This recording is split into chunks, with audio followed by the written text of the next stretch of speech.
Buenos días, agradecemos a todos su asistencia. Daremos un espacio de 2 minutos para que todos los asistentes puedan conectarse antes de dar paso a las participaciones del día de hoy.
Damos la bienvenida a todos ustedes y enviamos nuestro agradecimiento especial al director Óscar Lugo Cerrato por ser artífice de nuestra facultad al incursionar en la modalidad de foros virtuales, impulsando al máximo el desarrollo y aprovechamiento de las herramientas que tenemos a nuestro alcance.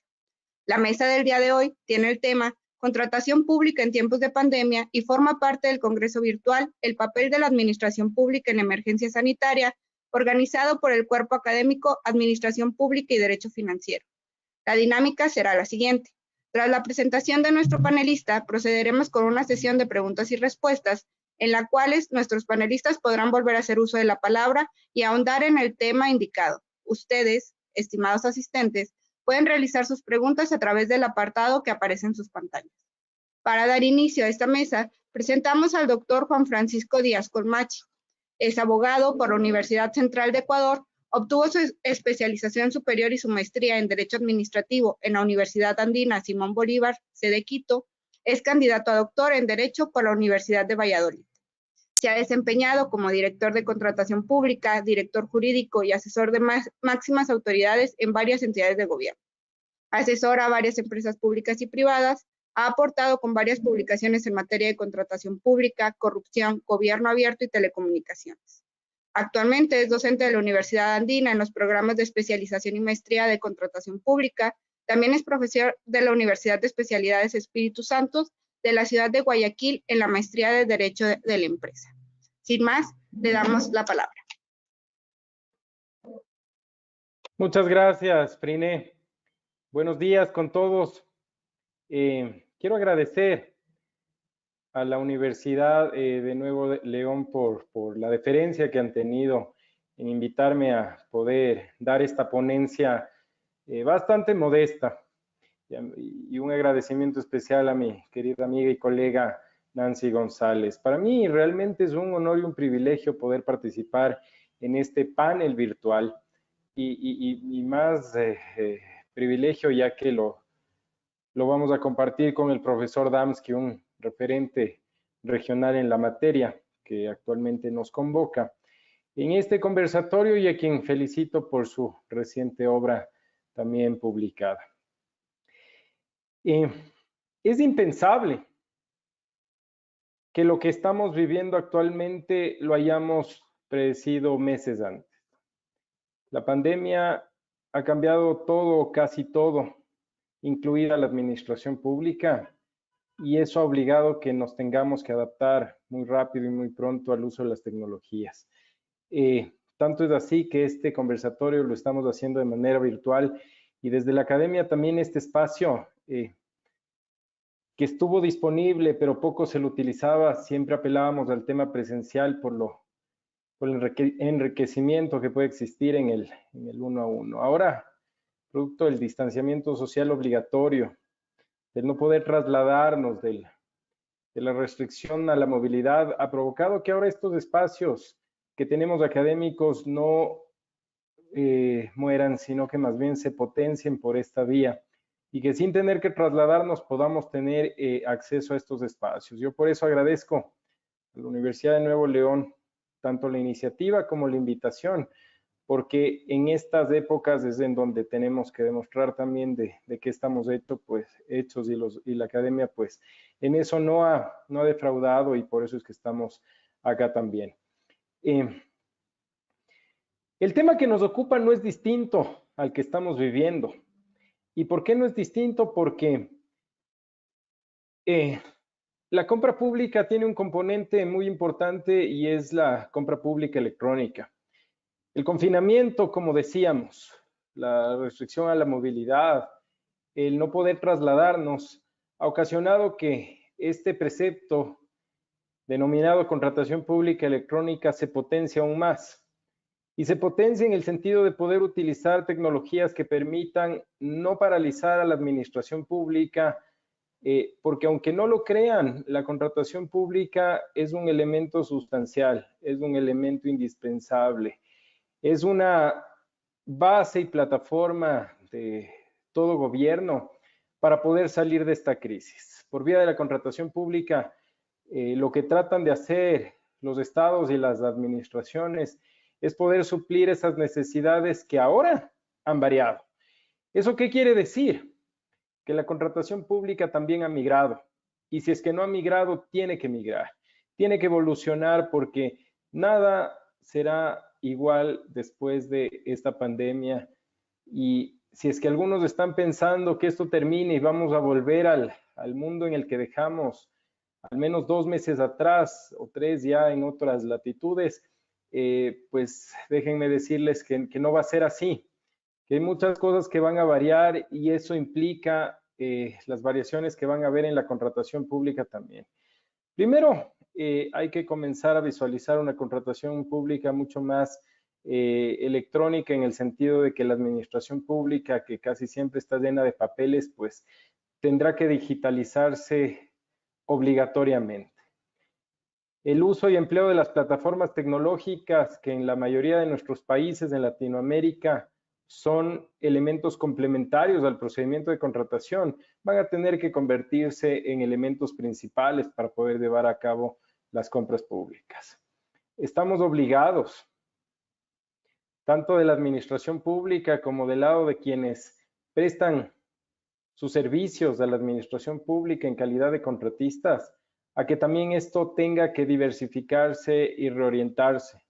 Y aquí viene algo que quizás lo vamos a poder corroborar semanas o meses después, y es que las adquisiciones que vaya y comience a hacer la administración pública nuevamente van a variar. Van a variar en el sentido de las priorizaciones y en el sentido de que van a adquirir la administración pública cosas que antes no se adquirían. Ahora tenemos que proteger a los funcionarios públicos, proteger a los ciudadanos, y eso significa la adquisición de varios insumos, varias adecuaciones incluso de infraestructura, incluso incluir ciertos servicios que antes no estaban contemplados como una obligatoriedad dentro de la administración pública, y que hoy por hoy estamos obligados a tomarlos en cuenta. Ustedes saben, principalmente mascarillas, principalmente gel para las manos, y también van a tener que hacerse adecuaciones de infraestructura que provoquen el contacto directo, el contacto social. Vamos ya a dejar de ver administraciones públicas aglutinadas de servidores y de ciudadanos queriendo hacer sus trámites, porque a lo que va la administración pública es a poder digitalizar trámites, ya no por un tema de avanzar en el tema tecnológico. Ahora se volvió una necesidad, y una necesidad que no puede desatarse ni de la administración pública ni tampoco de la administración pública. Así que con ese breve antecedente y tratando de aprovechar el tiempo que se me ha otorgado, hay que irnos metiendo en varios temas propios de la contratación pública que es importante irlos manifestando, porque si el anhelo de algunos de ustedes estar en este panel no será escuchar lo mismo que venimos escuchando siempre, y es que hay que repensarle a la contratación pública. Y no solamente la administración tiene que reinventarse, los proveedores van a tener también que hacer su parte y comenzar a incluir dentro de las contrataciones tanto la administración como los proveedores, un componente que ha estado bastante aislado de nuestras latitudes, que en Europa ya va un poco más adelante que nosotros, pero es el componente de la innovación. Dentro de la contratación pública tradicional no se la ha topado mucho a este concepto, ya que casi siempre la administración pública ha delineado y ha delimitado sus necesidades. Hoy, que vivimos en una pandemia, y por eso titulo este conversatorio Contratación Pública en épocas de COVID, hoy lo que vamos a tener que hacer es, desde la administración pública, apoyarnos en esos proveedores que van a tener que sacar productos mucho más innovadores y que van a poder ayudar a que esto vuelva, entre comillas, a la nueva normalidad. ¿Y eso qué significa? Ya en la parte medular y en lo que nos vamos a centrar en esta ponencia, luego de haber visto un corto y pequeño antecedente, es básicamente centrarnos en la primera parte de la contratación pública. De los países que nos visitan, y al menos revisando legislación comparada, al menos de España y de Sudamérica, sabemos que hay ciertas variaciones, pero al menos en esto nos parecemos, ¿no es cierto? Hay una fase del procedimiento de contratación y hay una fase contractual, ya cuando viene la ejecución. Yo me centraré en esta ponencia básicamente en la primera parte, en lo que denominamos en la legislación ecuatoriana la fase preparatoria y la fase precontractual de las compras públicas. Esto con el afán de hacer un análisis desde el inicio de la contratación pública. ¿Y dónde está el inicio de la contratación pública? En emergencia. En el hecho de que son contrataciones que están aisladas del común denominador de las compras, por el mismo hecho de vivir una emergencia. Y para poder ir superando la emergencia, habrá que dimensionar en qué tipo de emergencia estamos. Y en el caso que nos ocupa, hablando de la pandemia, primero hay que dimensionar que es un tema que nos ha afectado a nivel mundial. No es un sector, no es una región, no es un país. Es absolutamente todo el mundo, con excepción de la Antártida, que entiendo todavía no ha llegado el virus por ese distanciamiento natural que tiene el continente. Pero entendiendo esa primera parte, la contratación pública de emergencia, lo que es necesario aclarar, es que sí está normada en la mayoría de cuerpos legales de nuestras regiones. En la legislación ecuatoriana hay una definición, existe un pequeño procedimiento bastante similar a lo que establece la Ley de Adquisiciones, Arrendamientos y Servicios del Sector Público, esta legislación mexicana que norma el tema de las compras públicas, el cual después de revisar encontraba que tienen un artículo 41, el cual establece ciertas excepciones a las licitaciones públicas. Y yo encuentro al menos dos que podrían servirnos para poder llevar esta emergencia dentro de este artículo.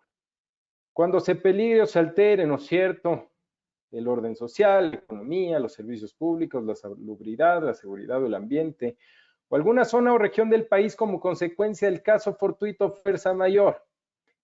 Y es importante ir dilucidando estos conceptos porque son los que van a terminar marcando la pauta en esta época de contratación de emergencias. Al igual que en la legislación ecuatoriana, el caso fortuito o fuerza mayor terminan siendo los conceptos básicos dentro de la contratación de emergencia. Y creo que es importante poder dejar en claro a qué se refieren estos conceptos. Y es que estos conceptos, primero, no son sinónimos. Y hay un estudio doctrinario que quiero transmitirles porque la idea es poder dejar súper claro a qué nos referimos cuando hablamos de caso fortuito o fuerza mayor en el tema de emergencia. Doctrinariamente sí hay diferencias, sí hay similitudes también, pero para poder centrarnos y explicar que no es lo mismo, al menos hay 3 o 4 definiciones que nos permiten a nosotros poder separar estos conceptos. Y es que fuerza mayor es cuando una persona está sometida a una fuerza a la cual no la puede resistir. A diferencia del caso fortuito, que se la puede definir como un elemento de carácter imprevisible, que no se lo puede prever. En este caso podrían coincidir en los dos, ¿no es cierto? Me refiero a la pandemia. Hay otra definición doctrinaria un poco más general y que ayuda a clarificar muchísimo la diferencia entre estos dos, y es que la fuerza mayor, ¿no es cierto?, se lo ve como un evento mucho más importante, mucho más fuerte, mientras que los de casos fortuitos son menos importantes y que afectan mucho menos. A manera de ejemplificar, cuando nos encontramos nosotros con un caso fortuito y los códigos civiles, al menos de los países de Sudamérica que nos unen, suelen ejemplificar y nos refieren a inundaciones, a temblores, a terremotos, mientras que en el tema de la fuerza mayor ya se orientan más bien a ejemplos como los de orden de autoridad pública o de defensa de la ley. A manera de dejar claro estos conceptos y sus diferencias, creo que es importante mencionar que lo que actualmente estamos viviendo nosotros con esta pandemia del COVID-19, estamos hablando de qué es fuerza mayor. ¿Y eso qué significa? Que primero nos abre la oportunidad de poder llevar a cabo procedimientos de contratación amparados en una emergencia. Y segundo, estamos hablando de que hay contratos que estarán en curso y que podrán apegarse a las condiciones que el contrato dictamina respecto a estas excepcionalidades producto de eventos que no se pueden prever, que no se puede responsabilizar ni a la entidad contratante ni al contratista y que sobre eso se tiene que resolver. Dejando claro estos primeros conceptos, es importante mencionar, ya en la legislación ecuatoriana, se aterrizan al menos 5 conceptos clarísimos para que puedan ser considerados emergencias ciertos eventos. Tiene que ser concreto, es decir, que se lo pueda palpar, que se lo pueda ver. Tiene que ser inmediato, y ahí viene el elemento de lo imprevisible. También tiene que ser probado y tiene que ser objetivo. En el caso de la pandemia, cada uno de estos conceptos terminan siendo demostrables. Basta con regresar a ver datos estadísticos, las vidas que ha cobrado este virus y lo que ha provocado en el día a día de la ciudadanía, pero también dentro de la administración pública. ¿Eso qué significa? Y ya yéndonos a la parte pragmática de la contratación pública, porque si hay una materia del derecho que llega a ser así de real y donde los principios y preceptos tienen que ser considerados y contemplados de esta manera, es la contratación pública, donde tienen que llegar a aterrizarse estos preceptos por vía de procedimientos de contratación para poder satisfacer necesidades de la administración pública. La contratación pública en emergencia lo que provoca es que podamos satisfacer necesidades de manera rápida y directa. ¿Eso qué significa? Que tenemos que obviar y tenemos que quitar procedimientos concursivos que lo que busca este procedimiento en la emergencia de contratación directa es ahorrarnos el menor tiempo posible, porque lo que queremos es llegar a poder establecer ciertos lineamientos dentro del procedimiento que nos permita a la administración pública ser mucho más ágiles. ser mucho más concretos. Poder adquirir los elementos necesarios cuyo único objetivo debe ser superar la emergencia. En la parte positiva de este procedimiento de emergencia nos encontramos con el hecho de que es mucho más flexible, de que es mucho más rápido. Es un espacio donde el funcionario público tiene la capacidad de aplicar el principio de discrecionalidad. ¿Y qué es la discrecionalidad? Pues esa capacidad que tienes de decidir dentro del marco normativo. Obviamente debidamente motivado, porque la discrecionalidad es muy diferente a la arbitrariedad. ¿Y cuál es la diferencia entre estos dos conceptos? Pues básicamente que la discrecionalidad está llena de motivación, de razones, para que pueda realmente el funcionario público tomar una decisión. Sin embargo, y del otro lado, lo que encontramos ya en el tema de la discrecionalidad es esa capacidad que tiene el funcionario público de tomar decisiones. Ya la arbitrariedad es la antítesis de la discrecionalidad. La arbitrariedad lo que busca, o más bien lo que no tiene, es esa ausencia de motivación, es haber tomado decisiones sin sustento. Y dentro de la contratación pública, lamentablemente nos hemos encontrado con esto. Esta es la parte negativa. ¿Por qué?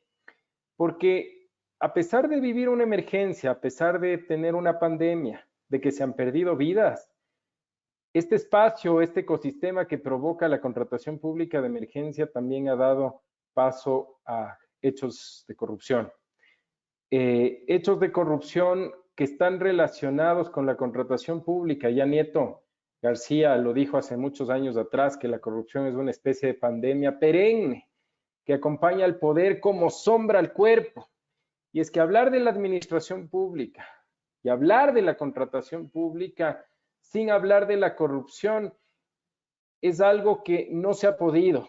Yo personalmente he tratado de no relacionarle a la corrupción con la contratación pública, pero es algo que incluso en estas circunstancias lamentablemente se han evidenciado aún más y ha provocado que este procedimiento se vaya desnaturalizando en su esencia, producto de estas malas actuaciones de ciertos funcionarios públicos que tratan de sacar provecho de la situación y de la poca rigidez que tiene este procedimiento de contratación para poder aprovechar.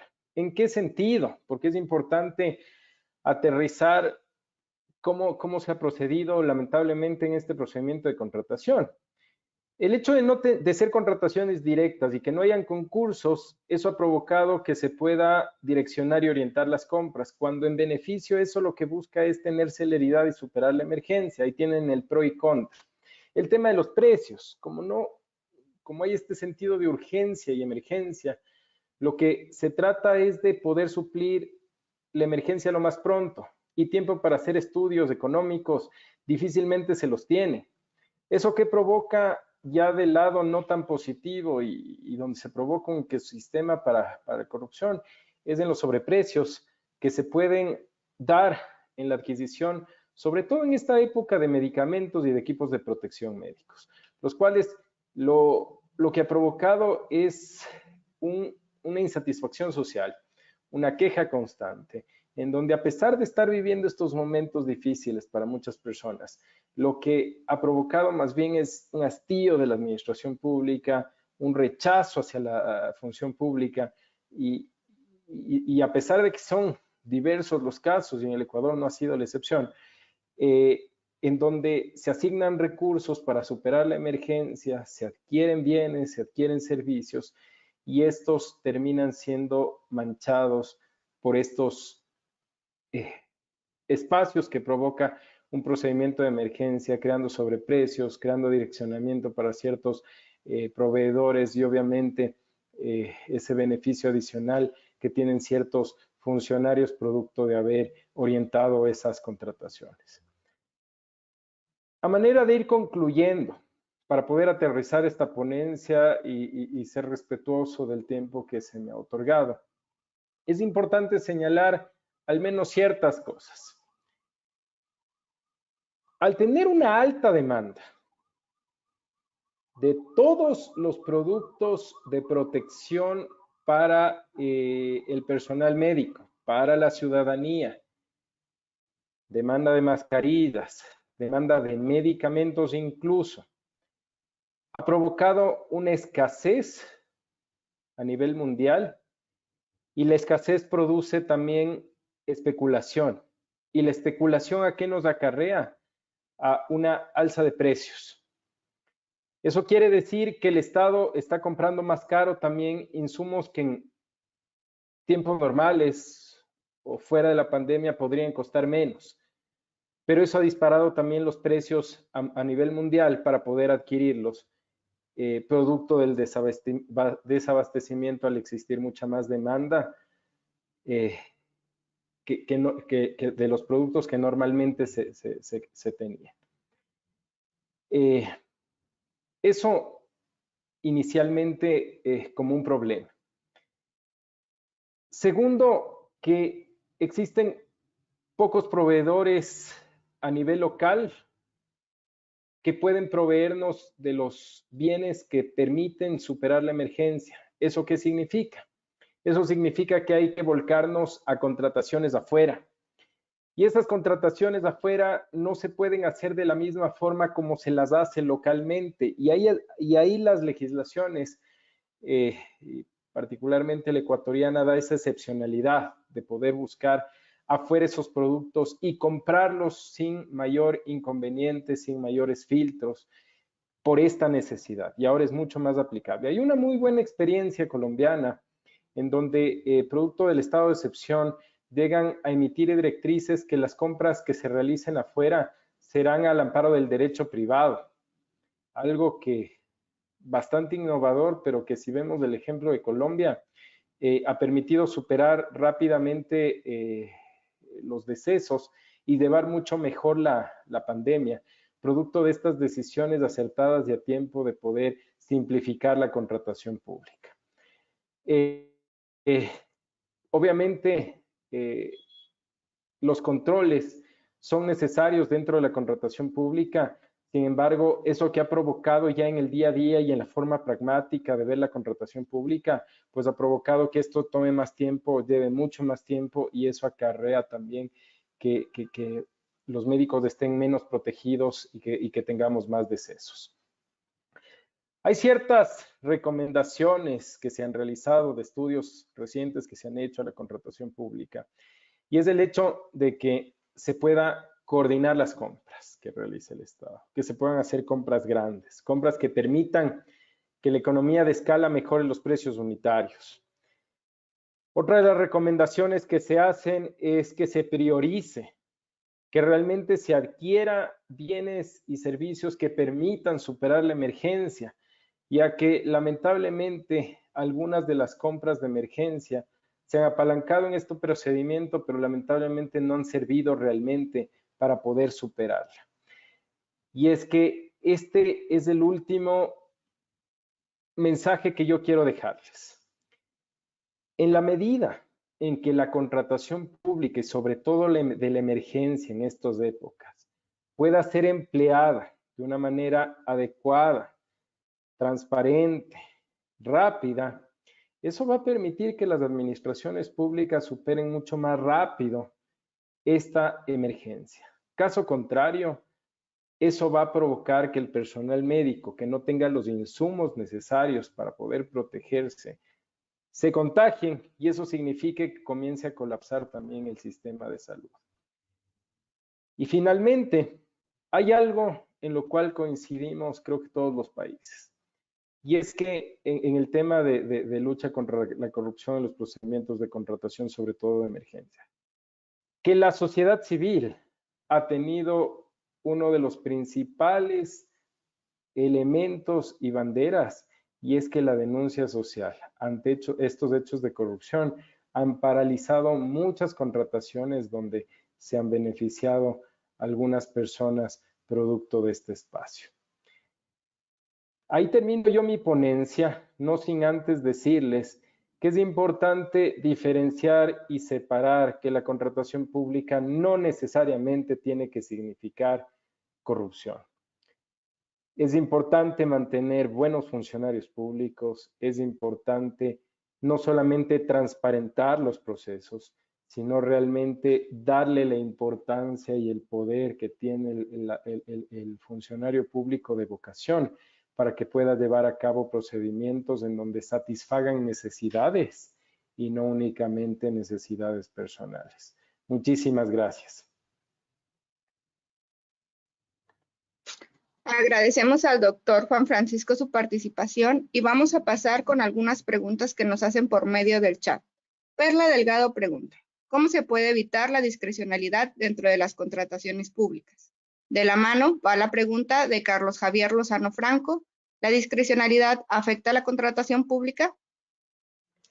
Muchas gracias, René. A ver, yo creo que es importante no satanizar a la discrecionalidad.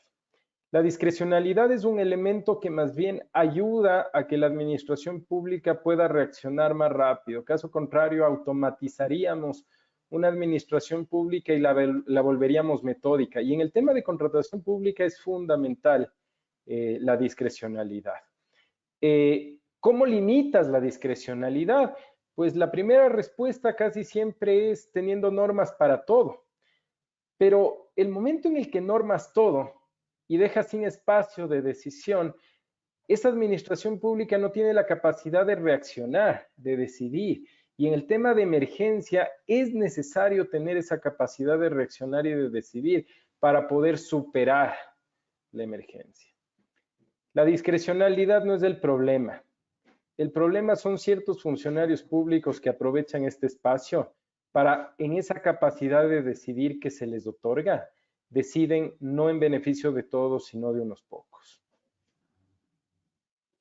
Una pregunta más de Bárbara Mariel Rodríguez Guerra. ¿En cuánto tiempo considera usted que la administración pública puede retomar su labor como normalmente antes lo hacía? A ver, yo me ciño a la realidad que vivo, ya que yo vivo en Quito y en Ecuador. ¿Cuál es la recomendación y cómo la administración pública va a volver al día a día? Primero, yo les decía que eso de volver al mundo que teníamos antes difícilmente se lo tendrá. Lo que se han armado es planes de regreso parciales, alternados, donde los funcionarios públicos y los de la administración de justicia ahora van a tener horarios para evitar las conglomeraciones. Si me preguntas a mí en qué tiempo, nosotros vamos ya 2 meses. Ayer se cumplieron 2 meses desde que se dictaminó el estado de excepción. Y recién desde esta semana, parcialmente ciertas instituciones, sobre todo las del Poder Judicial, han reaperturado ciertas unidades para poder comenzar a tramitar las cosas. Y lo propio las notarías. Entonces, ¿eso qué quiere decir? Que estamos hablando de que al menos para poder llegar a estar al 100%, yo estimo que 1 mes más, al menos si es que ustedes ya van confinados 2 meses también, nos faltaría al menos 1 mes más. Y regresando a ver la experiencia europea, a ellos les costó 3 meses comenzar a retornar, no en la misma forma en la que teníamos antes de la pandemia, sino un retorno parcializado y ordenado que lo que busca es evitar más contagios. Muchas gracias, doctor. Agradecemos al doctor Juan Francisco su participación y enseguida escucharemos la conferencia magistral del estimado doctor Augusto Damsky, quien es profesor regular adjunto por concurso de Derecho Administrativo de la Facultad de Derecho de la UBA, miembro titular del European Group of Public Law, perteneciente al European Public Law Organization y de su European Law of Governance School. Miembro fundador y titular de la Asociación Internacional de Derecho Administrativo, de la Asociación de Derecho Público de Mercosur, miembro honorario de la Asociación Mexicana y de la Asociación Mexicana de Magistrados en lo Contencioso Administrativo, consejero editorial extranjero en revistas jurídicas de Derecho Público en México, Colombia y Brasil, profesor de posgrado en su especialidad en universidades públicas de Argentina y América Latina, autor del libro Desde los Derechos, Aproximaciones a un Derecho Administrativo de las Personas y la Sociedad Civil, abogado y asesor externo en Derecho Administrativo de empresas nacionales, contratistas, concesionarias y proveedoras del Estado, entidades e instituciones de bien público y estudios jurídicos de la ciudad de Buenos Aires, asesor de empresas en cuestiones de su especialidad. Doctor, le damos la palabra.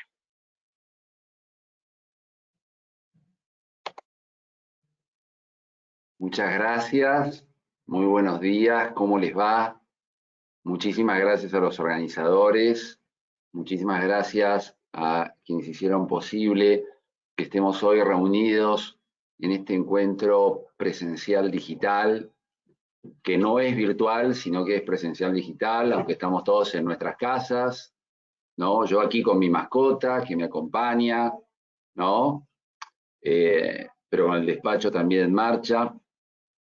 Muchas gracias al querido colega de Ecuador, que ha hecho una ponencia brillante, donde la mayoría de los conceptos son plenamente compartidos, y diría yo universalmente compartidos, pero que ha tenido la virtud de formularlo en términos muy claros, muy sencillos, entendibles, con lo cual, Juan Francisco, la verdad un placer compartir nuevamente contigo.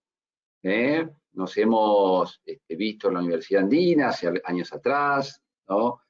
Así que para mí es una fuente de inmensa alegría estar aquí hoy. Y algunas reflexiones, ¿no? Suscribo todo lo dicho por mi colega, todo lo dicho.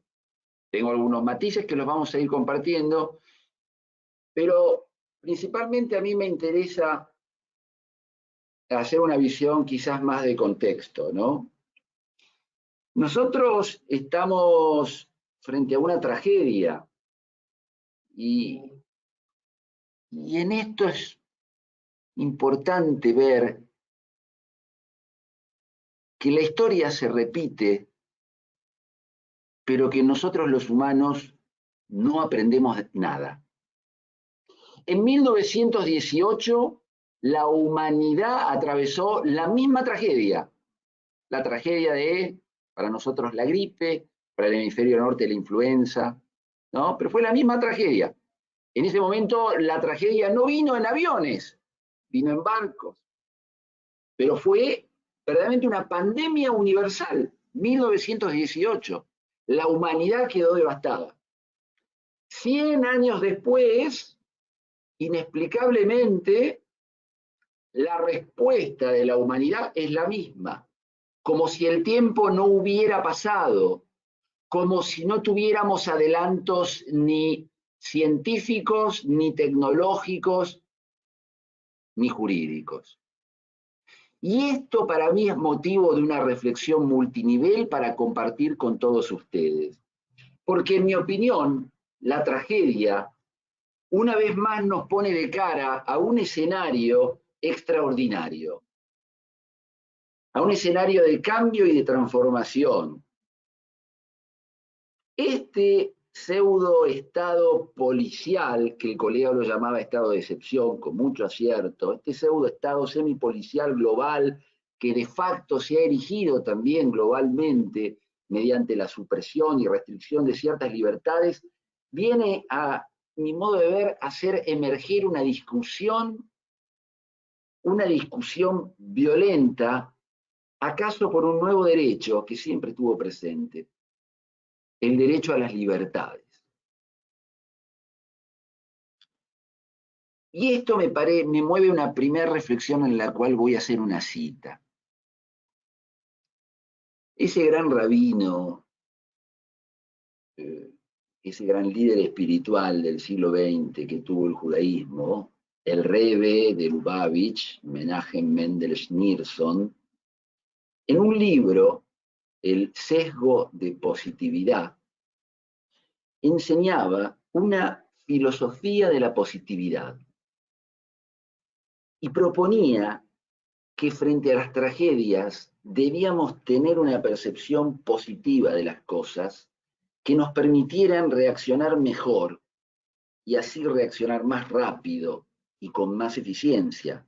Y entonces esto se proponía por intermedio de un brocardo que palabras más o palabras menos decía algo así como: si cambias la forma en que miras las cosas que miras son las que cambian. A partir de esta posición es que yo propongo la mirada sobre la pandemia del COVID. A ver, yo creo que las medidas de confinamiento que han sido adoptadas son medidas profundamente inarmónicas,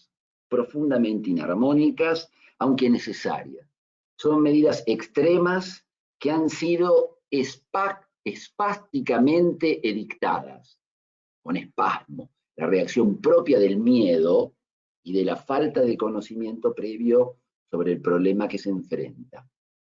Cuando se tiene miedo, se reacciona violentamente y con rechazo.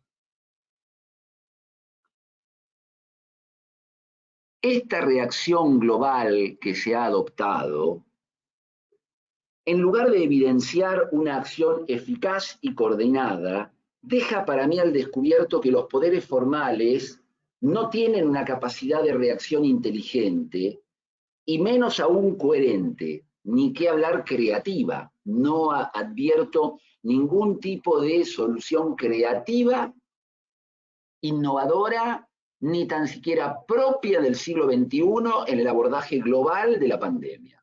Todo lo contrario. Todo lo contrario. No obstante esto, quiero hacer una aclaración y una salvedad, porque toda la realidad que afrontamos es una realidad compleja y por lo tanto no es posible ser objeto de reduccionismo simplista, es decir, esto es bueno y esto es malo.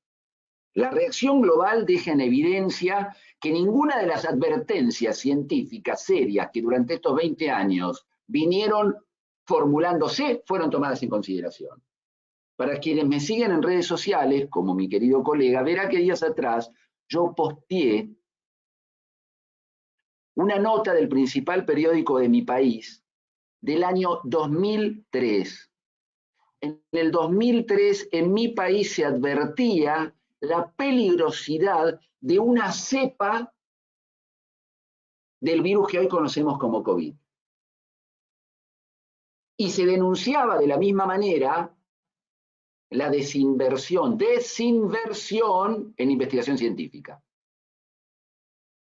Del mismo modo, todos sabemos, porque también ha circulado en redes sociales, la celebérrima ya al día de hoy TED Talk de Bill Gates, en la cual, corríjanme ustedes, 5 años atrás, él, provocativa y sugestivamente, dijo que lo que nos iba a matar no iba a ser una guerra nuclear, sino un virus. Y enrostró gravemente a los gobiernos, principalmente al crony capitalismo, incidir el poder real, el poder de la transacción financiera, incidir sobre los poderes formales para solamente invertir en aquello que tiene que ver con la renta, con los rent seekers, y desinvertir en todo aquello que tiene que ver con la investigación científica. Esta situación que estamos viviendo era perfectamente previsible. La comunidad científica venía advirtiéndolo desde hace muchos años, pero el poder del mercado pudo más. El poder del mercado, permeando sobre estados débiles, pudo más. Y entonces, bajo esas declamadas ratios de eficiencia, se desinvirtió en investigación científica. Y tenemos esto. Tenemos un nuevo darwinismo. Tenemos nuevamente el hombre lobo del hombre. Tenemos una pandemia en la que solo sobreviviremos aquellos que no necesitamos trabajar. Aquellos que tenemos un ejército de personas que trabajan por nosotros y que se exponen ellos a los contagios. Siglos de evolución científica para resolver y atender sobre la base de la más antigua de las fórmulas de la humanidad, que se salve el más apto, cuando todo esto podía haber sido previsto.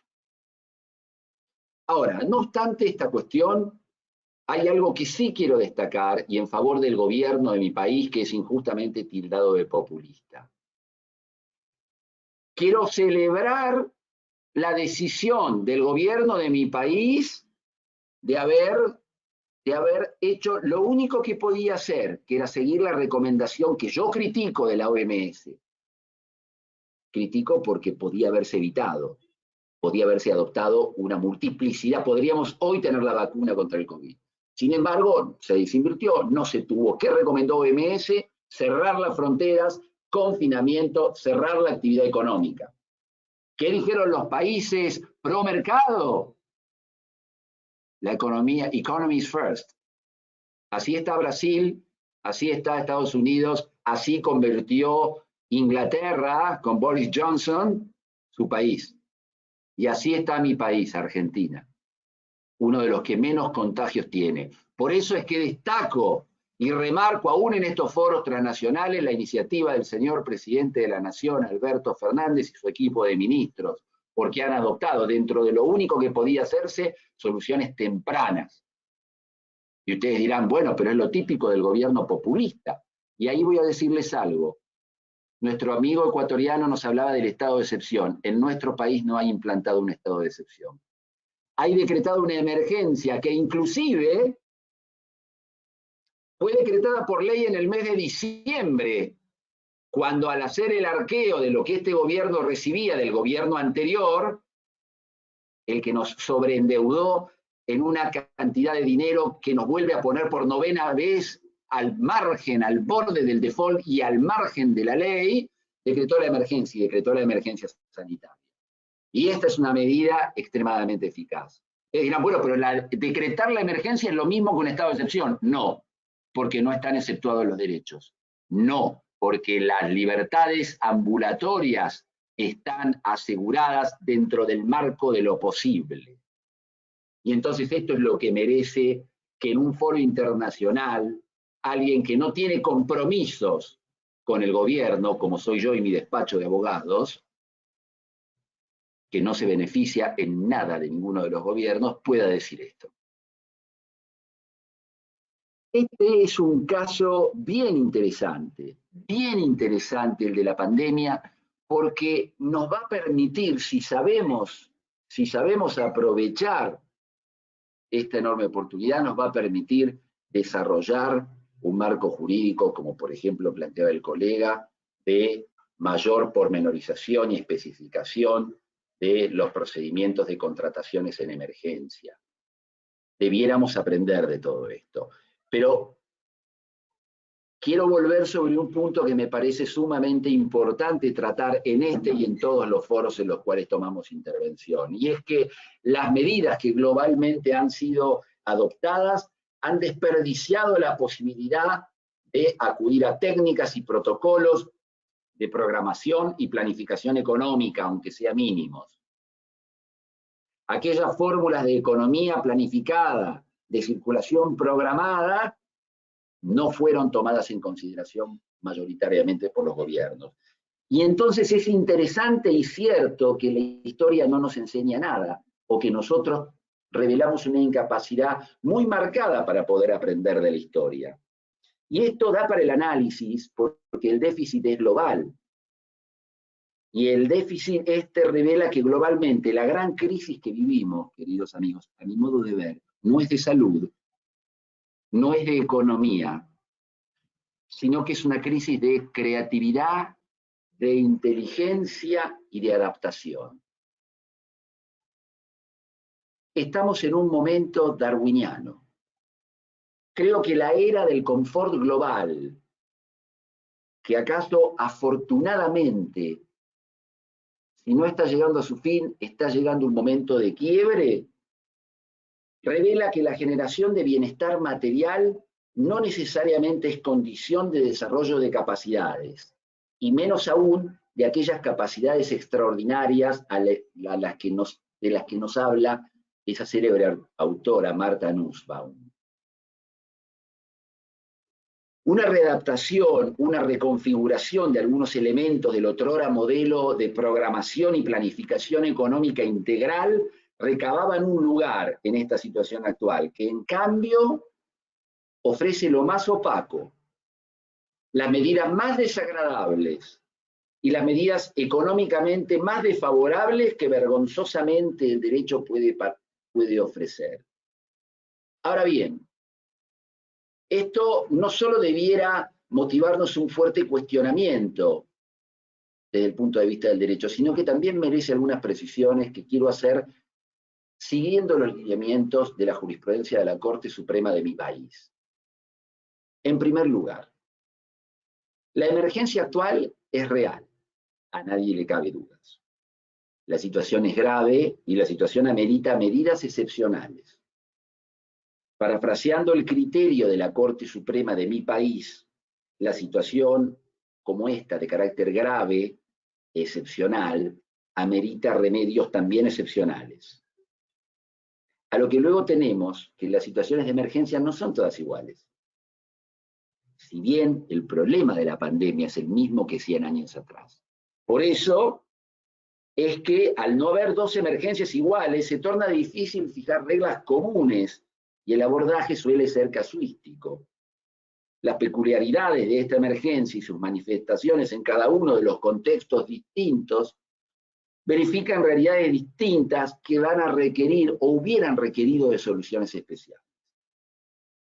Entonces, en base a las distinciones de contexto, es que es necesario abordar el tratamiento de cada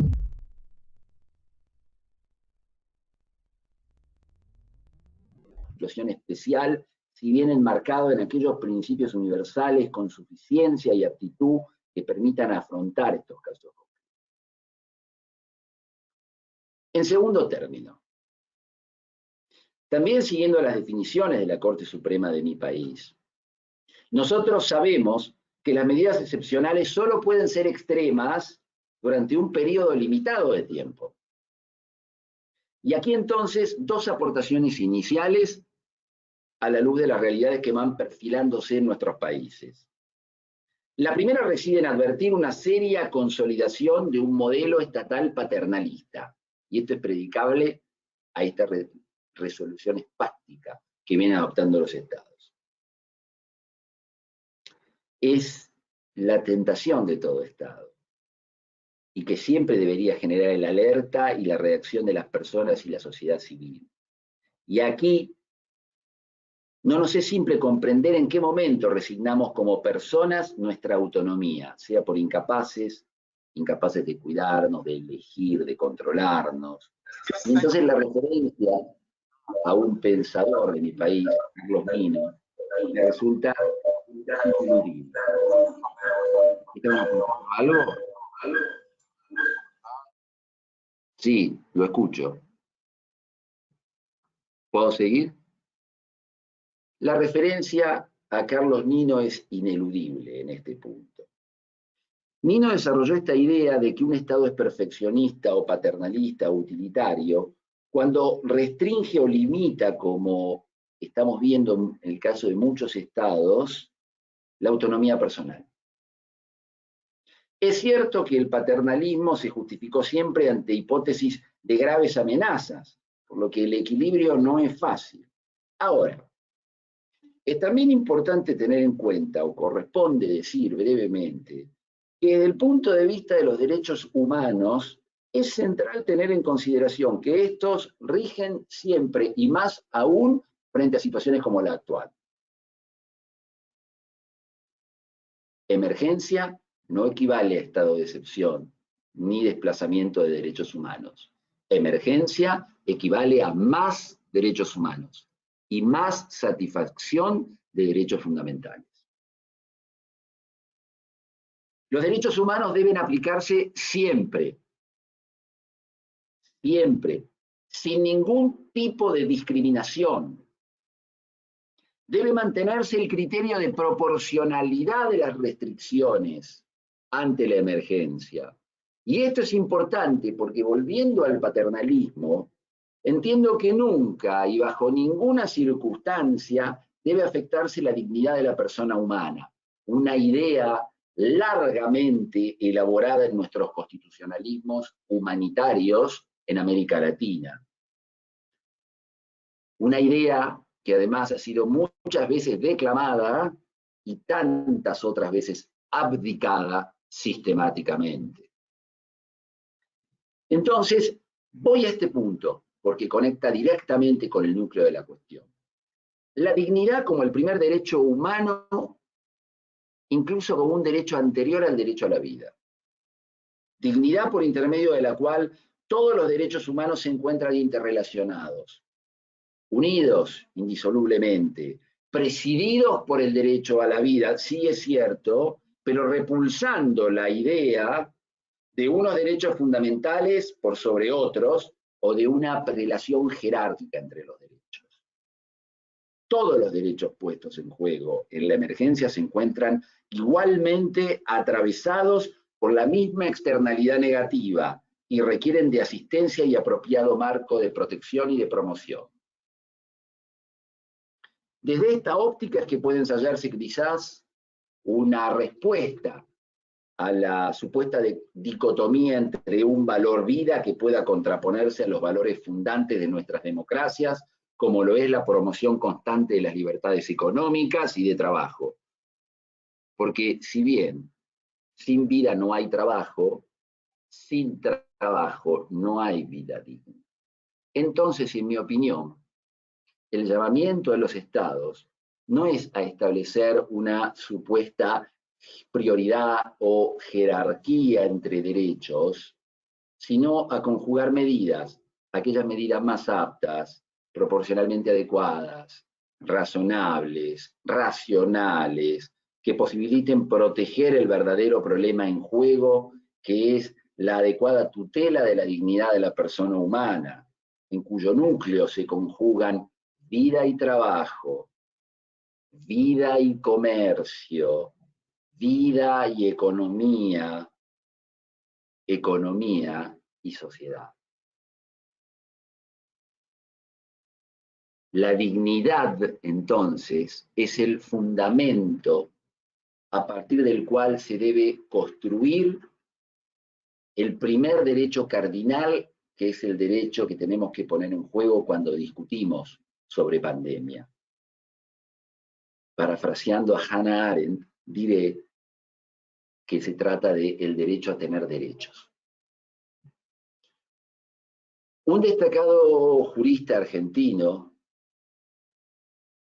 del cual fui alumno en mis primeros años, desde una cosmovisión y un naturalista, nos enseñaba que el derecho no es un árbol, que así como hay un tronco común sedimentado por principios universales que le dan vida, así los derechos individuales y los derechos de las personas han de verificar una interrelación en la cual no es posible honrar a unos destratando a otros.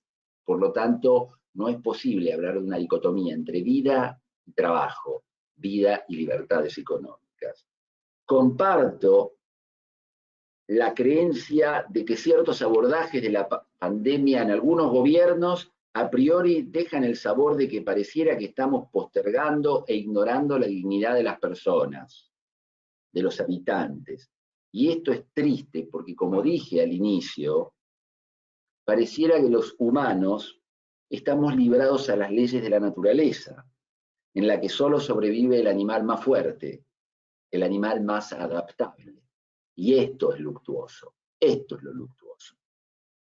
Porque algunas de estas políticas públicas que adoptan muchos de los países parecieron revelar que tantos siglos de levantamiento de catedrales jurídicas, tantos siglos de discutir una justicia distributiva, ¿acaso no conmueven aquella funesta admonición de que el hombre es lobo del hombre?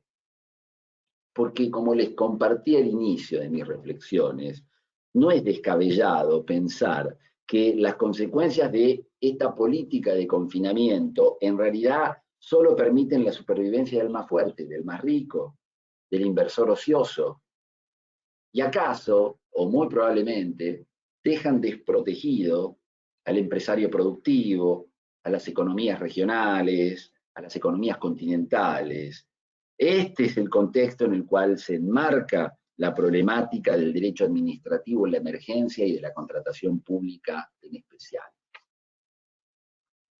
Y entonces, es indudable, es indefectible que el derecho administrativo no va a salir igual.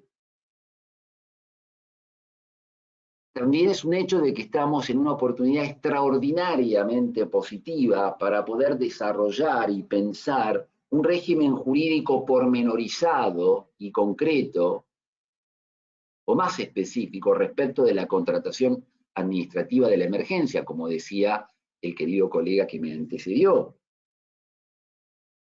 Y esto nos da lugar a pensar también si las categorías jurídicas, si nuestro derecho administrativo va a salir igual o va a estar trastocado. Si vamos a tener conceptos distintos o no. Mi exposición se orienta a criticar muy duramente la política del global governance que ha llevado a esta situación. Yo sostengo que un global governance de fuerte inspiración rent-seeker ha incidido violentamente sobre los estados para remover ese molesto gasto público en investigación científica, priorizando la realización de gastos que maximicen la renta económica.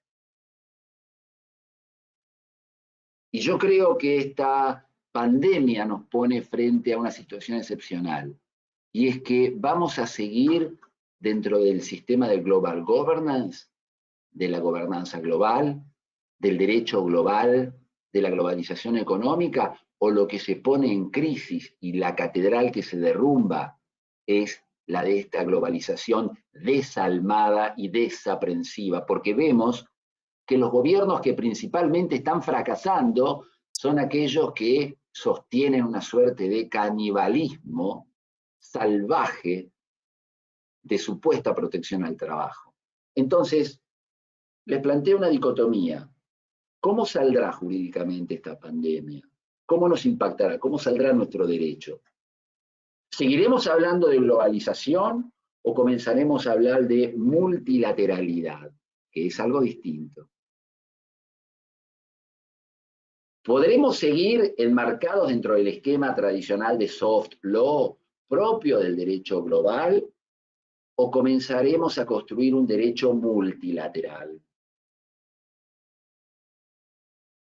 ¿Seguiremos bajo el influjo, bajo la imposición del poder real de las finanzas como motor del desarrollo del derecho administrativo global?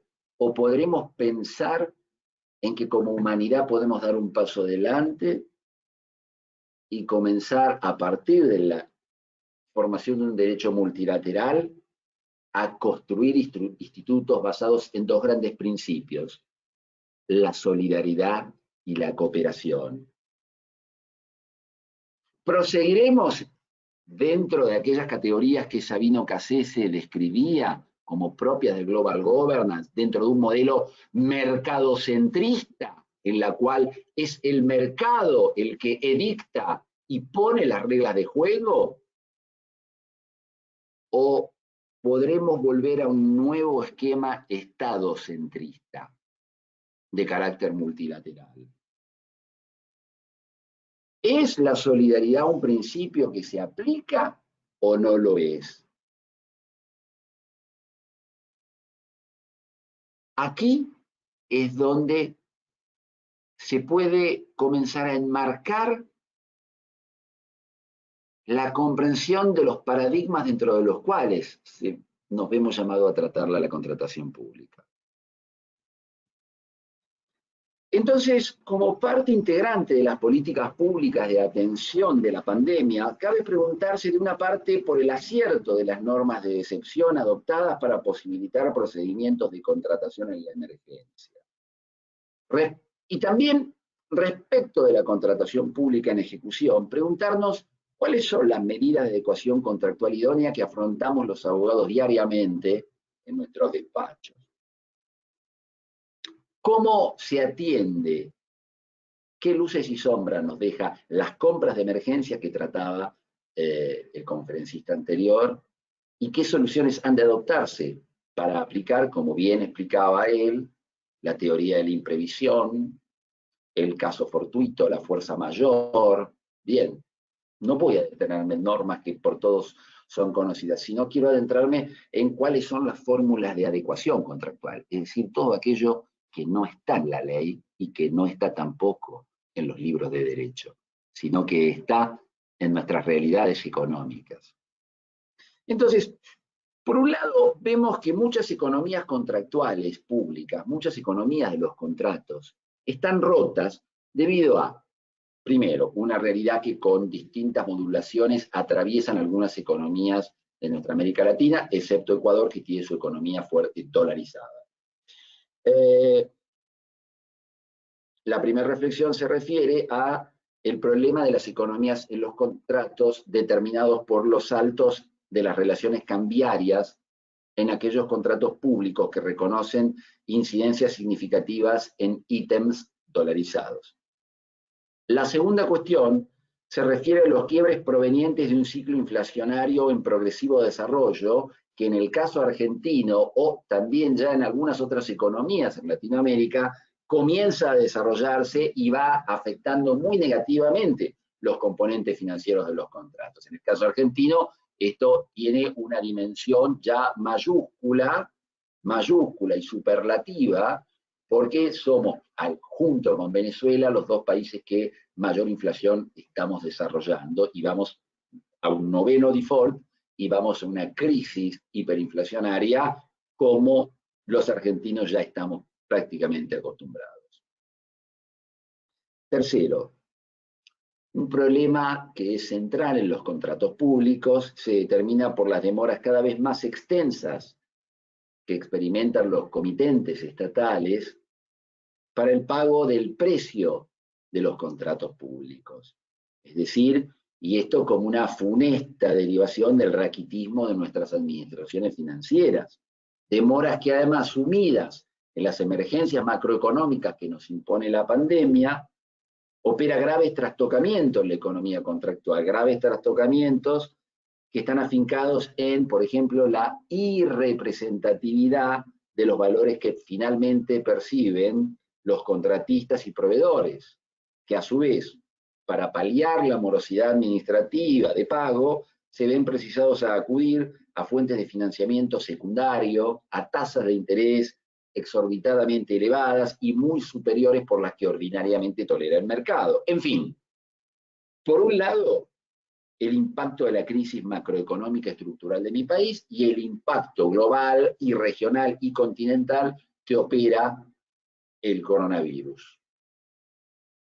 Pero a todo esto se agrega un funesto cuadro de parálisis económica, porque la pandemia y la falta de políticas de prevención y la falta de prever, inclusive protocolos para atender la contingencia, tornan esta imprevisibilidad contractual aún mayor y la desarrollan a niveles exponenciales. Por eso es que se coincide globalmente en que el mundo al que vamos a asomar será un mundo distinto, pero no caótico. Todo esto fuerza a preguntarnos por la aplicación de esquemas aptos para operar adecuaciones contractuales. Entonces nos plantea el problema de los contratos administrativos en ejecución. La teoría de la imprevisión, la fuerza mayor, ¿a qué nos habilita? ¿Cuáles son las fórmulas que tradicionalmente vamos a utilizar? Y entonces claramente la fórmula será la adecuación contractual por intermedio de determinadas técnicas. Adecuación contractual que nos va a invitar a renegociación de los contratos públicos. Y entonces, al hablar de renegociar un contrato público, forzosamente tenemos que ver un primer elemento. Generalmente un contrato de obra está apoyado sobre tres grandes elementos: el precio, el plazo de ejecución y la obra, el opus, es decir, el objeto o los alcances de prestación. De manera que si uno de estos tres elementos se ve trastocado, influye a los demás. Y esto es lo que determina que ese sinalagma originario, ese contrato administrativo, ese proyecto de inversión, contenido en los pliegos de especificaciones técnicas o los pliegos generales y luego especificado en la oferta y estructurado en el contrato que finalmente se suscribe, ese sinalagma original se ve trastocado.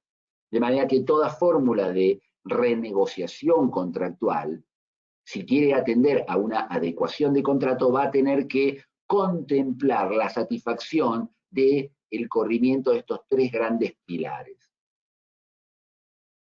La pandemia nos impone una baja, una ralentización de los plazos de ejecución, un corrimiento de los plazos, consecuentemente esto operará un corrimiento en las condiciones de medición, certificación y pago de los contratos, por lo tanto operará un mayor diferimiento temporal del cronograma de anticipos, pagos periódicos, pagos finales de los contratos públicos.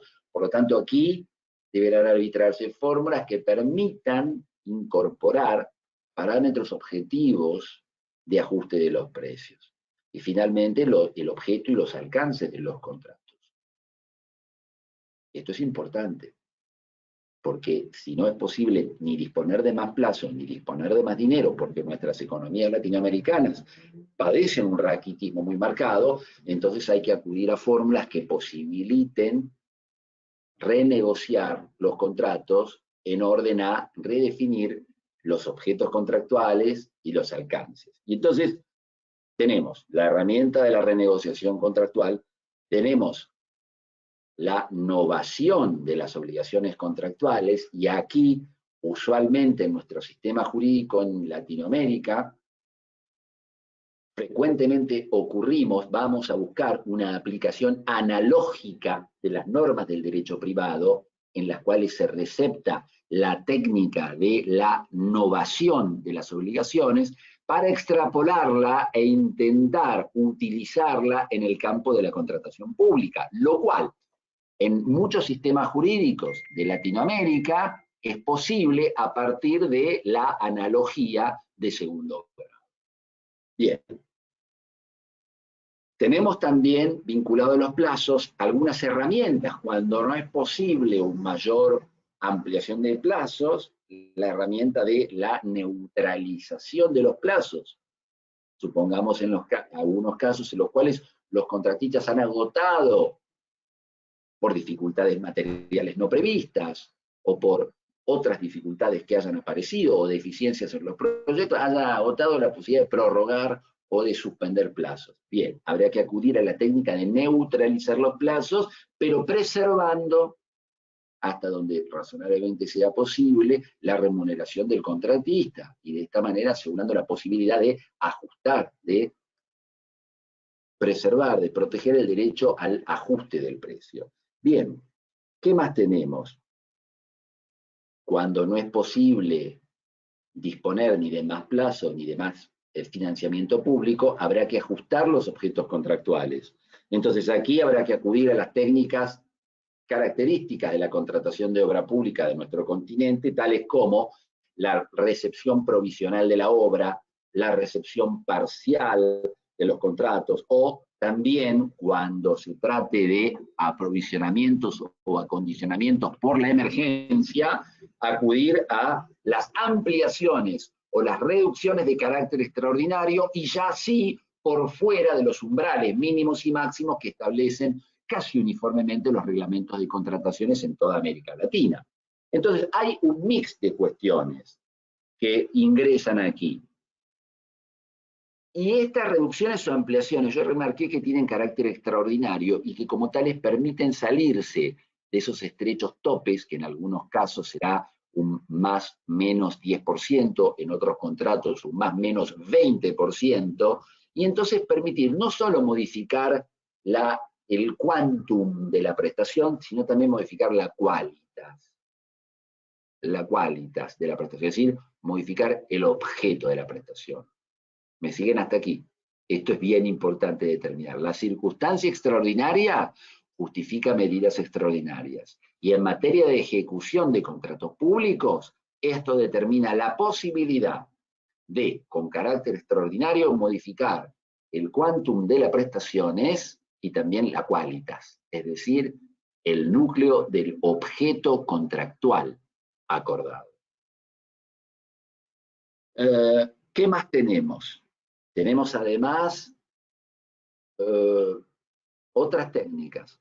Cuando se producen dificultades en la renegociación, frecuentemente el contratista puede, mediante la analogía de segundo grado, ampararse en la teoría de la lesión enorme, del abuso del derecho o del abuso de la posición dominante, porque la prerrogativa estatal no da lugar ni a abuso de derecho, ni tampoco un ejercicio abusivo de las potestades a cargo.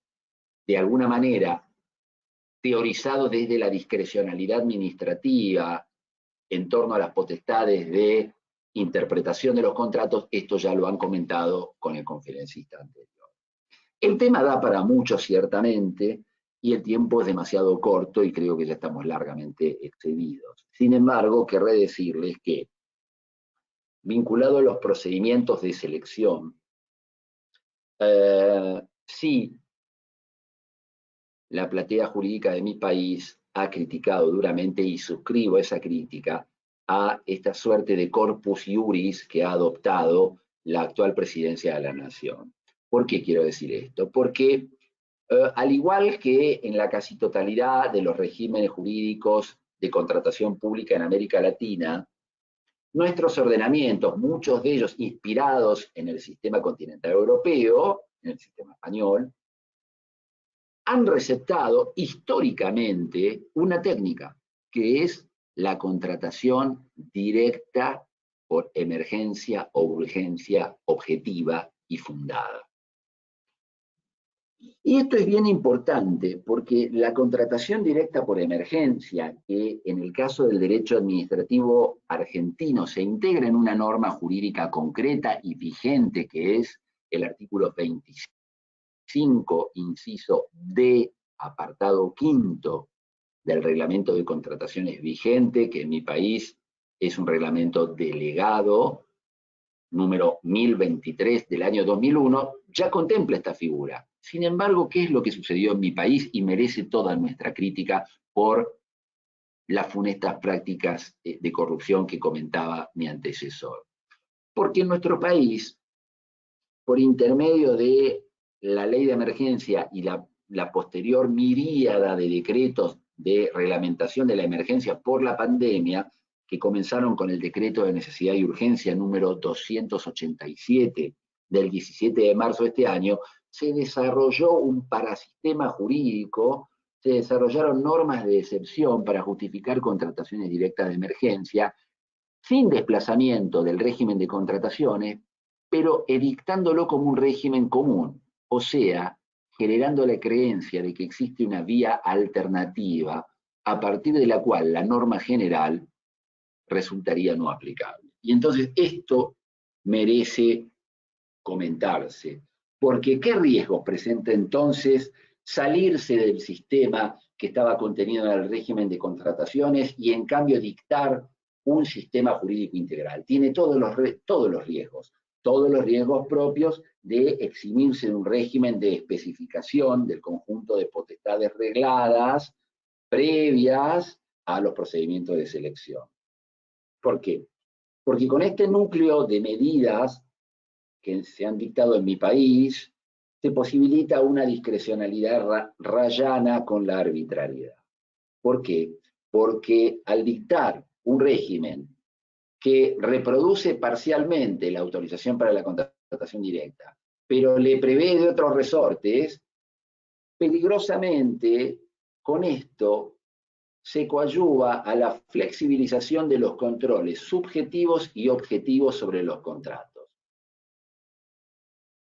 Así, por ejemplo, encontramos algunos riesgos que verifican malas prácticas que me parece importante compartir con ustedes, como por ejemplo, está flexibilizada peligrosamente el sistema de los precios testigos, el sistema de catalogación de insumos estandarizados, se abre la puerta a un fraccionamiento y a un desdoblamiento de las cantidades y de los plazos de manera incontrolada, se elude las publicidades de las convocatorias a procedimientos de contratación directa, esto es importante decirlo, se flexibilizan las riesgosas prácticas de adjudicación simple, frente a los fracasos de contrataciones directas, y con ello se abre peligrosamente la alternativa de ocurrir directamente a los funestos mecanismos financieros erogatorios, sin contratos, sin pliegos de bases y condiciones, lo que mal se llama en nuestra jerga contractual pública de América Latina el legítimo abono, que de legítimo tiene poco y de abono tiene mucho. Es decir, también estas normas de excepción que ha dictado en lo personal el Estado argentino modifica el cuadro de competencias de los funcionarios responsables para adjudicar y comprometer el patrimonio estatal, de manera que las máximas autoridades de los organismos pueden aprobar contrataciones y gastos cualquiera sea su monto, cuando antes esto integraba el conjunto de controles subjetivos, porque concentraba montos superiores en estamentos superiores de la organización administrativa. Estas normas que aparecen como redundantes, porque pareciera que esta norma replica a la norma de contratación directa por excepción del régimen general, en realidad no es redundante y merece nuestra crítica. No es redundante porque su operatoria suele ser funesta, porque genera la creencia para el funcionario, la mala creencia de excepcionar la observancia de los principios y reglas del régimen general, mediante el cual operar una derogación singular de la norma rectora, es decir, genera la creencia de estar operando un sistema alternativo, genera la creencia de estar operando un sistema con atributos propios, bajo fundamentos especiales de excepción, pero al pretenso amparo de la emergencia. Porque con independencia de que estas normas declamen en términos genéricos la aplicación de los principios generales de la contratación, que ahora quiero presentarlos, al no contener estas normas principios rectores generales del sistema de contrataciones, al no contener previsiones ni especificaciones en su articulado, abren a un peligroso ejercicio de los poderes de dirección, control e interpretación en la ejecución contractual. Y entonces, aquí paso a la siguiente norma, que es la última que comentaré en el día de hoy, y es la decisión administrativa 409 de este año, dictada por el señor jefe de gabinete de ministros de la Nación, con fecha 18 de marzo del año en curso. Aquí, ¿qué es lo que se establece? Acá se establece que los principios y pautas que rigen el procedimiento de contrataciones de bienes y servicios, es decir, las reglas, los principios generales que rigen a la contratación pública general, tienen que ser aplicados en estas normas de emergencia. Y entonces allí tenemos la creencia de que estamos adentro del sistema jurídico, de que todas las contrataciones directas tienen que observar los principios generales. Sin embargo, esto es capcioso. ¿Por qué? Porque se establece la observancia de una norma que resulta materialmente incumplible. Mucho cuidado. Normas de cumplimiento físico y jurídicamente no posible. Veámoslo muy brevemente. A ver, el primer principio general del régimen de contrataciones argentino, tomado del modelo español, es el principio de razonabilidad del proyecto y eficiencia de la contratación. Se dice que este principio es aplicable a la contratación de emergencia. Ahora, ¿cómo hacemos para aplicarlo? ¿Cómo hacemos para aplicarlo? ¿Cómo hacemos para aplicarlo? Siendo que la volatilidad de los procedimientos de emergencia que han sido instaurados impiden en los hechos poder tener un procedimiento razonable, un proyecto razonable.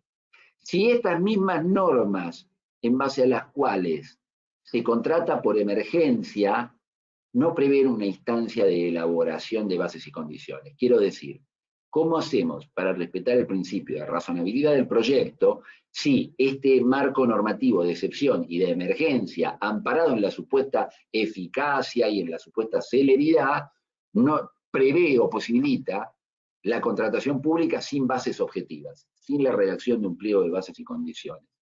Permite salir con un anteproyecto y no con un proyecto. Entonces, ¿cómo se puede respetar esto? Es muy fácil declamar que todos los principios serán aplicables, pero si no se establece si no se establece una instancia previa donde dentro de la operatoria se establezca el protocolo administrativo específico para cumplir este requisito, no estamos más que frente a una piadosa intención u frente a la razón institucional cínica.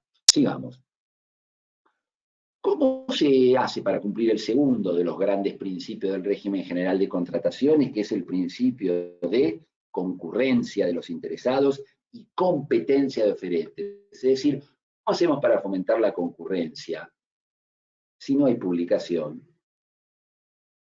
El requisito de publicación y transparencia es de cumplimiento posterior. Vamos a publicar la adjudicación. Y el llamado lo publicamos en términos genéricos.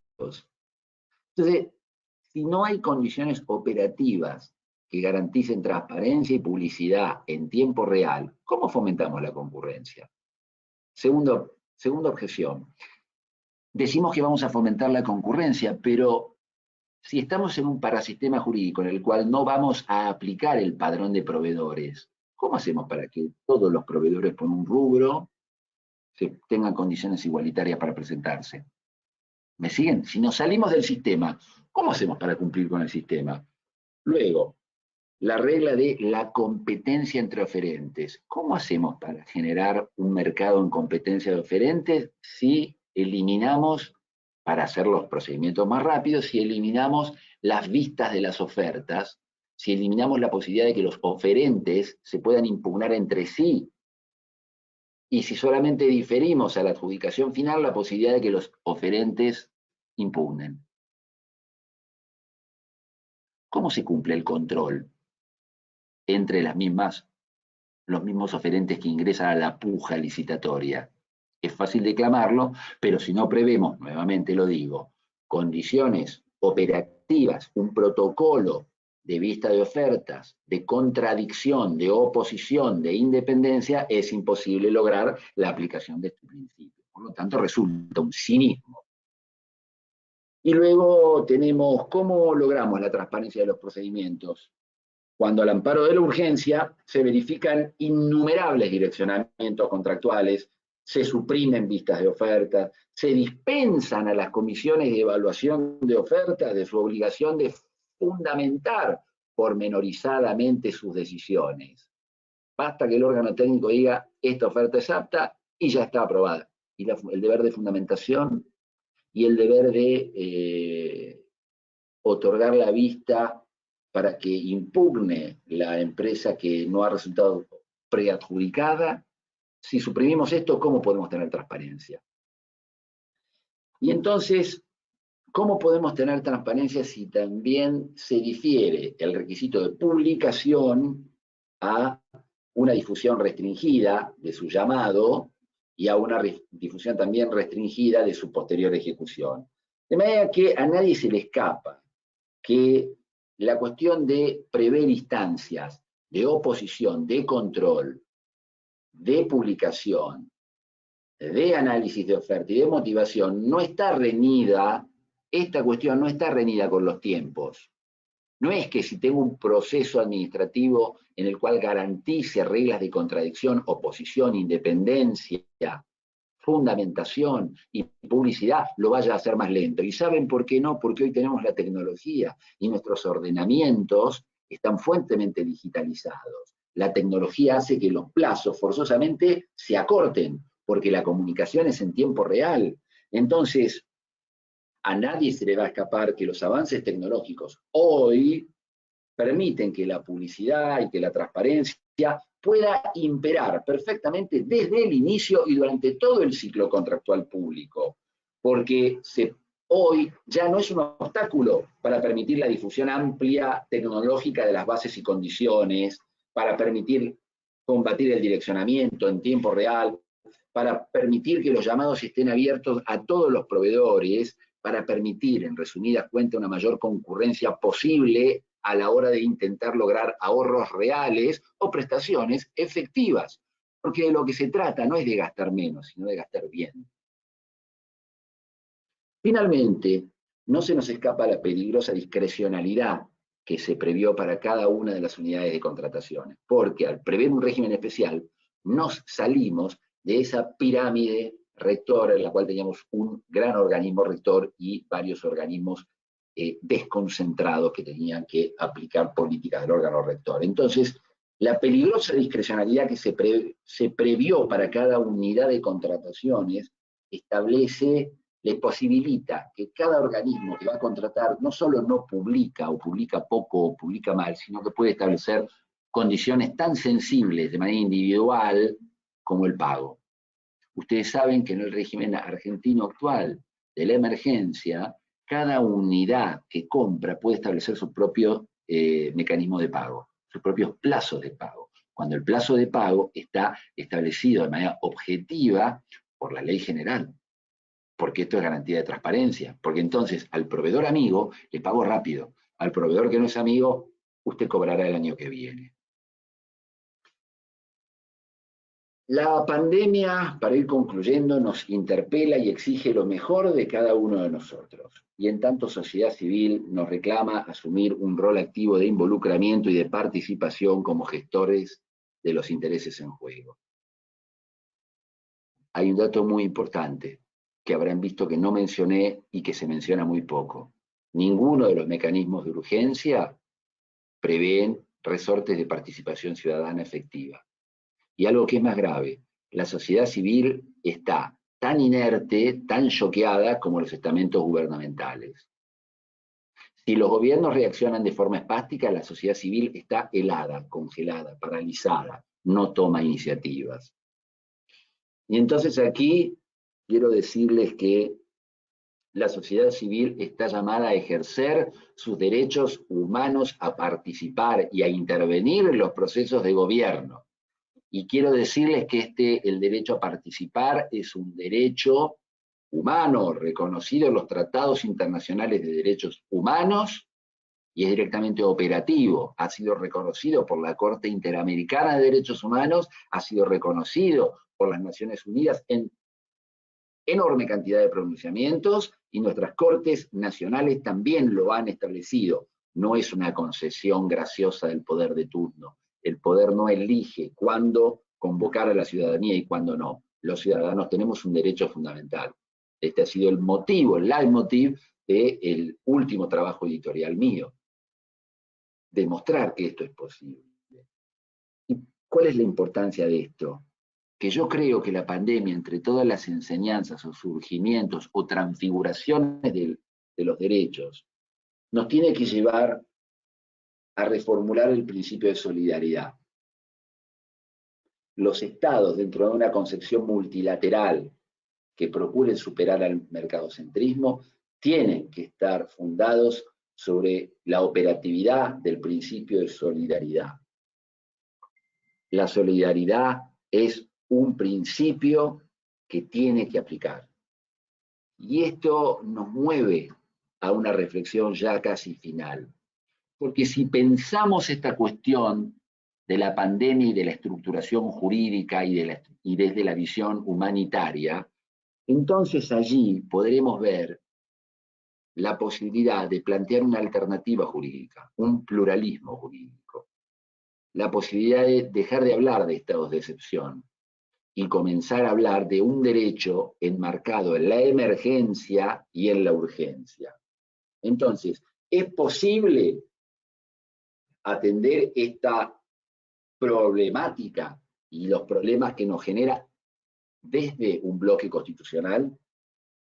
¿Es posible interpelar a los estados desde la cosmovisión del Estado constitucional y convencional de derechos? La Corte Interamericana de Derechos Humanos dice que la emergencia y urgencia solo habilita a dictar medidas que no impongan estados de excepción, sino que respeten, protejan y promuevan a los derechos humanos, bajo algunas reglas: proporcionalidad de las medidas, razonabilidad de la argumentación, temporalidad, duración temporal, legalidad de las restricciones que se adopten y finalidad. Entonces, creo que la sociedad civil está llamada a erigirse en el gran controlador y en el gran efector del sistema jurídico por venir.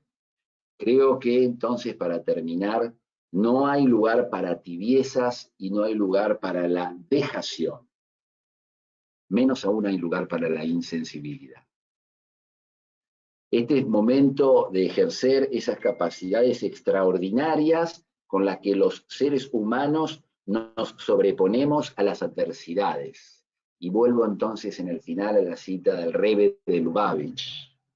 El gran rabino de Lubavitch decía en un discurso que le dio a los heridos lisiados de las guerras israelíes en el año 1976, que él no los consideraba a los lisiados como discapacitados, no los consideraba como minusválidos,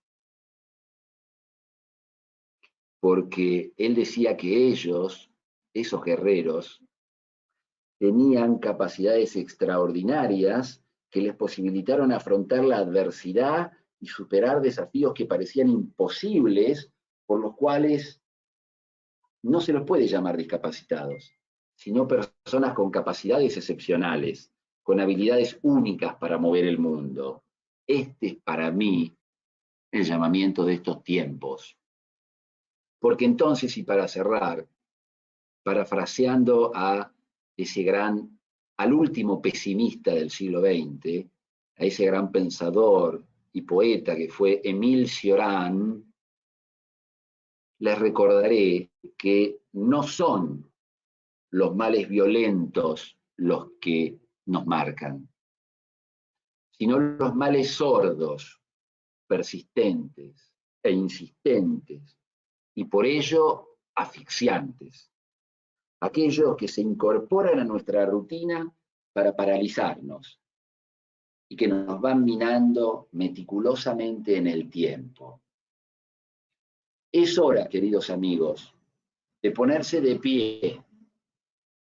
Es hora de demostrar que la dignidad de la persona humana no es solo una piadosa intención, sino que es la base de la cual brotan esas capacidades extraordinarias que nos permitan proponer las más lúcidas iniciativas en lugar de estas medidas opacas, porque yo creo que estamos llamados a transformar este espacio que nos toca, a lograr o a luchar al menos, a intentar condiciones más equitativas, más solidarias de convivencia humana. Nada más. Muchísimas gracias a todos. Agradecemos al doctor Damsky por esta participación. Yo creo que todos nos quedamos ahora sí que reflexionando profundamente acerca de todo lo que nos dijo. Doctor, tenemos dos preguntas. El doctor Armando Villanueva pregunta, si el retraso del Estado en el pago genera un costo extraordinario para el proveedor, donde el Estado no tenga presupuestados recursos para resarcirlos, ¿puede generarse alguna autorización extraordinaria o requiere el proveedor demandar judicialmente con la penuria que representa un juicio largo?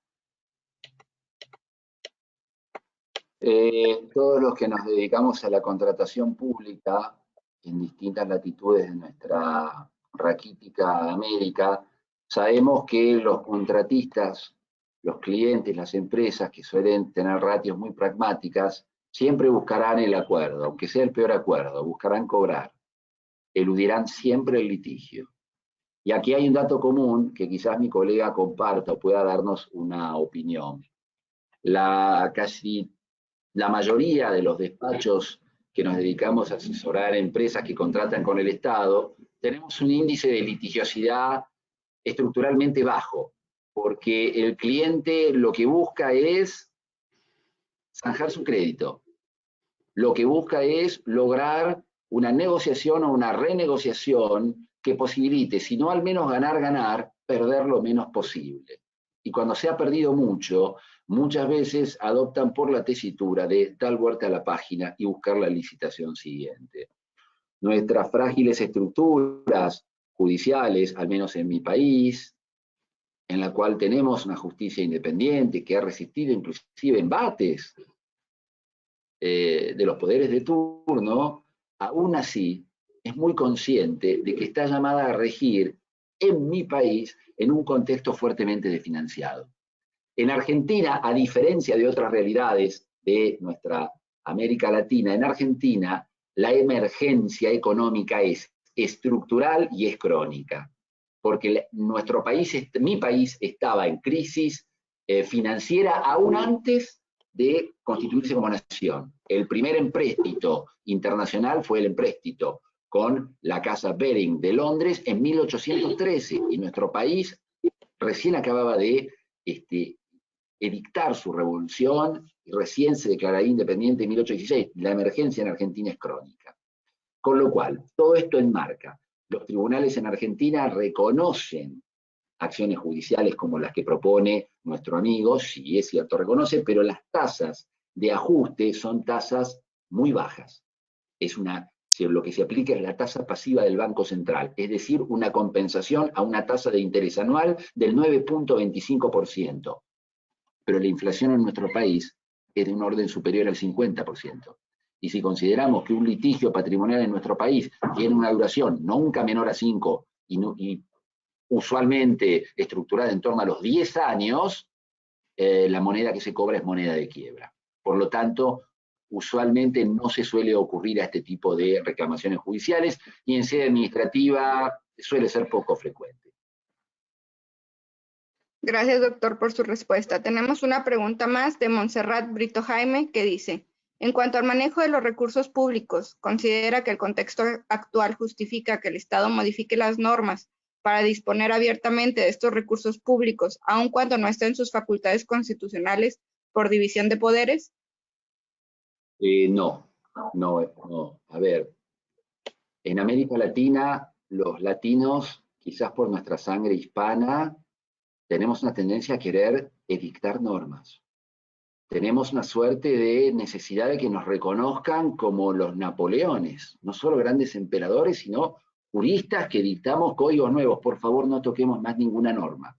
Tenemos todo previsto en nuestro ordenamiento jurídico. ¿Saben lo único que necesitamos hacer los latinos? Cumplir las normas.